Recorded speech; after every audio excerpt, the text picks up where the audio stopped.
I'm Pat Doris. Welcome to The Story. Tonight we're going to talk about tolling. It's an idea that's not as dead as it might have seemed yesterday. Tonight we'll explain what's going to be tolled in the greater Portland area and what's not. We'll also talk about what's on hold for now. And we'll discuss how Oregon's governor is putting the brakes on a big project, even though she really does not have the direct authority to do that. It's all part of our big story tonight.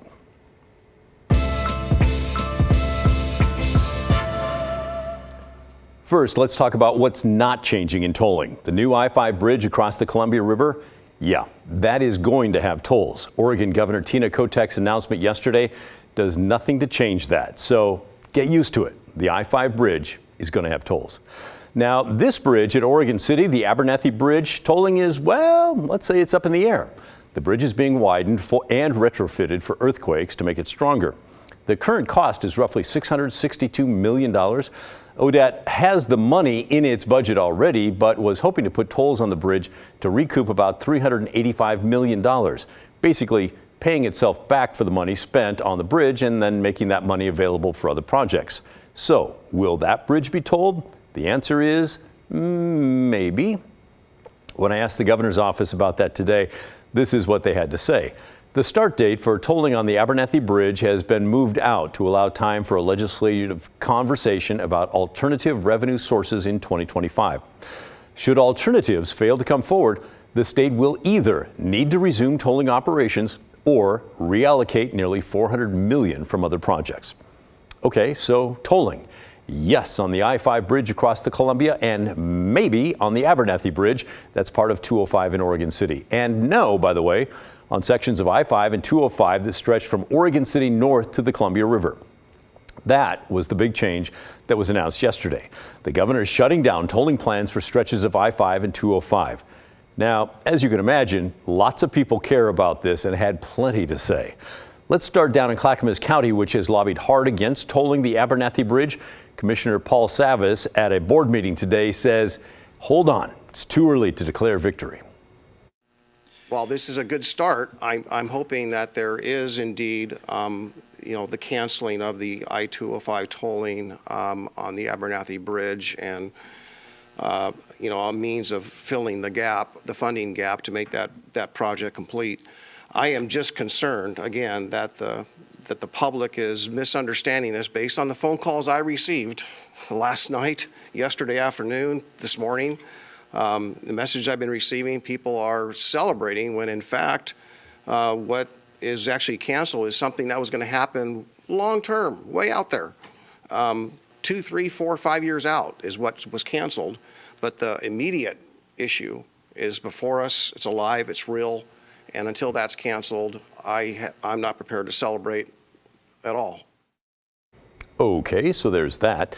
Commissioner Martha Schrader seems glad there'll be no tolls on I-205, but also wants money to add lanes to the narrow sections of 205.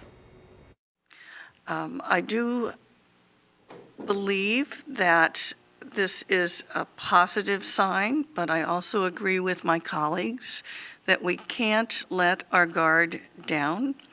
We have to continue to be vigilant. We have to continue to listen to our constituents. And we need to continue to lobby to make sure we get the dollars we need for the critical infrastructure necessary on I-205. That is a main corridor for commerce. It's essential we get those dollars to expand the capacity there. So, as you can see, a lot of concern. Clackamas County's ever so quotable Tootie Smith says the governor made the move because she knows that nobody wants tolling and that polling shows that. What do you think prompted this?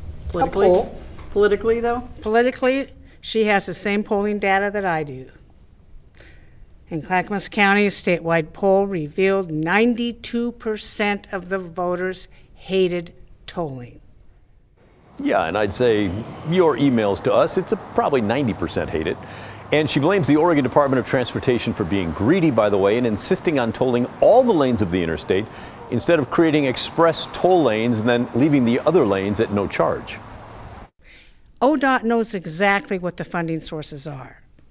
They chose the most onerous, they chose the most debilitating, they chose to toll all lanes at the same time. And I would submit again, not a jurisdiction in America tolls all lanes at the same time. You look on your phone, there's an app, Avoid Tolls. San Diego, Chicago, Houston, Florida, New York, Washington, D.C. I've been to all those places.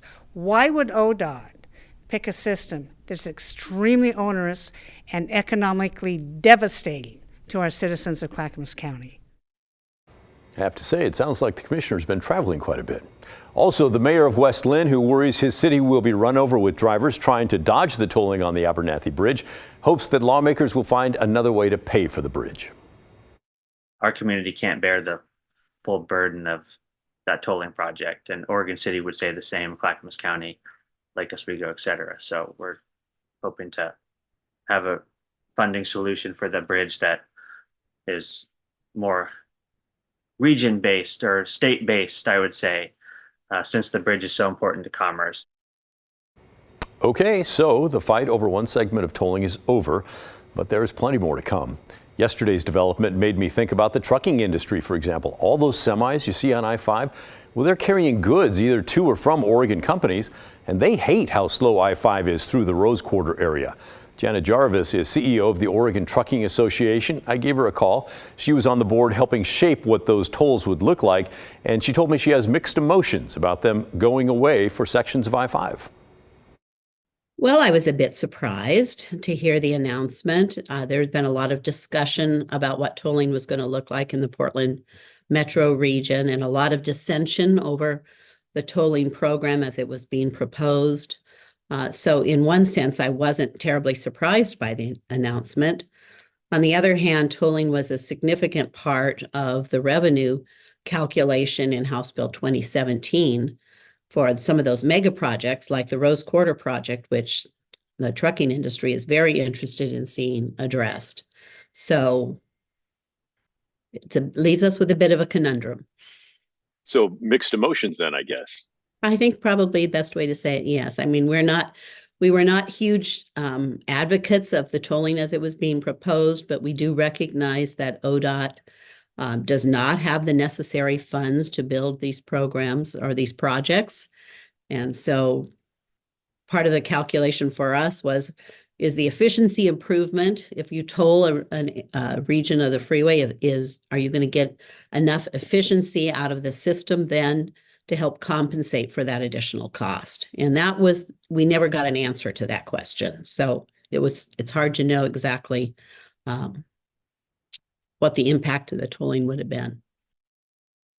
Still, I took from that conversation, maybe the battle's not over. Now, let's get to the question of whether Governor Kotek can wave a magic wand and make tolling stop. No, she technically cannot. There's no law giving her that power. Only the State Transportation Commission can do that. But guess who appoints each member of that commission? Well, yes, it is Governor Kotek. So when she asks them to stop working on tolling for part of I-5 and 205, it comes with the unspoken idea that if they don't agree, they can be unappointed, and others who do agree can take their place. That, my friends, is how high-level politics works. And then finally, what comes next? Well, the governor calls ODOT's budget catastrophic. So what options are on the table to fix that? Two ideas pop out immediately. First, the state could increase the gas tax. Right now, we pay about 40 cents a gallon. It's efficient and it's easier for the state to collect. I'm told the tax is actually collected at the big distributors, not at the gas pump.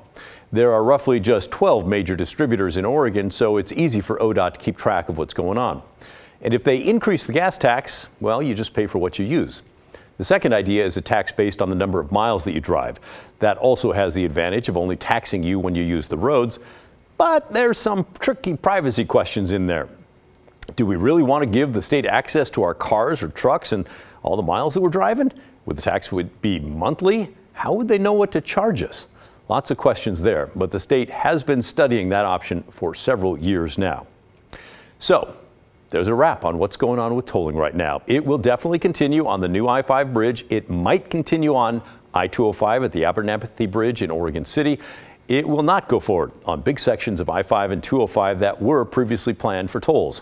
Oregon lawmakers will be talking about how to fund transportation, I think, almost nonstop between now and the next legislative session in early 2025, so not even a year away. And now we want to hear from you. What do you think about the latest tolling developments? Or the ideas on the table to recoup some of that money that tolls were expected to bring in? Maybe you have a better idea for revenue that ODOT should be looking at in the future. Send us an email, will you? The address is thestory@kgw.com, or call and leave a voicemail, 503-226-5090.